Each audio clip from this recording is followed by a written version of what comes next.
At yan, nakuha ko na agad ang OR sa loob lang ng 3 oras. Saan at paano ba i-renew ang OR ng ating motorsiklo? What? Yan ang laging tanong ng mga baguhan sa pagmumotor. Gusto mong malaman kung saan mabilis at smooth ang processing? Oh yes. Panoorin mo lang ang simpleng video na ito. Oh my god.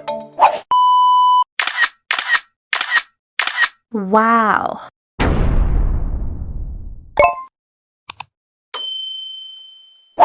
Una mong gawin ay mag-Xerox muna ng OR at CR ng iyong motorsiklo.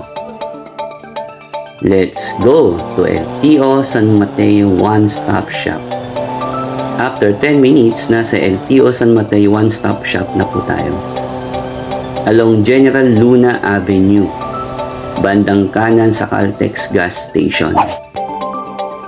Last year lang po nag-open itong LTO San Mateo. At nakapag-desisyon tayo na dito na lang mag-renew. Oh yes. Bukod sa malapit, wala pang masyadong customer. At binigay na natin ang Xerox ng OR at CR. At dito tayo iikot mamaya para makapag-renew ng OR. Nakapila ng ating motor habang hinihintay ang papel.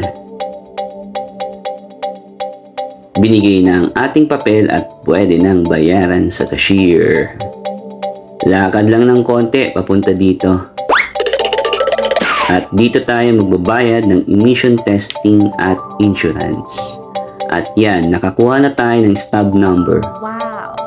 Maghintay lang tayo ng ilang minuto. Oh yes. Habang naghihintay ng tawag, nagready na tayo ng pambayad. At yan, tinawag na si number 34. Agad-agad tayong lumapit. At binigay ko na ang bayad. Chinek agad ni ate ipeke yung inabot ko. Hindi naman daw peke kaya nagbigay agad sa akin ng resibo. Oh yes. Total na binayaran natin is 1160. At yan, nakuha ko na ang sukle. Wow. Waiting tayo sa copy of insurance sa number 1. At yan, nakuha na natin ang insurance. Oh my. Pwede nang i-check ang ating motorsiklo. Bigay na natin ang ating papel. At bumalik tayo after payment ng 1160. At binigay na natin ang papel kay Manong. Testing na nila if safe to use ang ating motorsiklo. Standby muna tayo sa waiting area. Ang laki ng pasilidad dito at napaka-smooth lang. Ganyan ang ginagawa nila sa emission testing.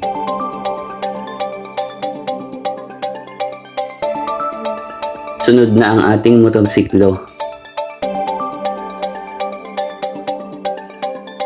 Ayun, nakasalang na ang ating tambutso.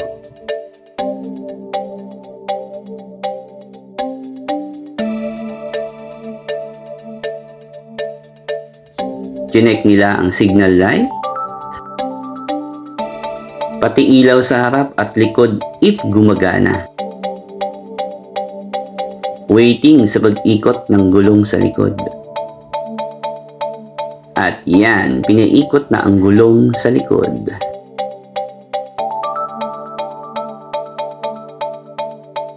High-tech ang pag-check nila. Konektado sa monitor. Wow. Yan ang kanilang monitor. Next namang tinesting ay ang harapan ng gulong. Waiting si Manong habang tinitignan ang monitor.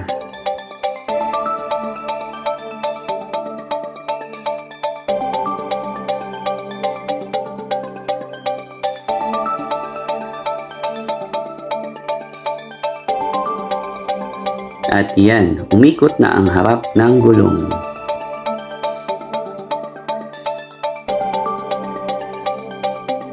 Tinesting ulit ang gulong sa likod.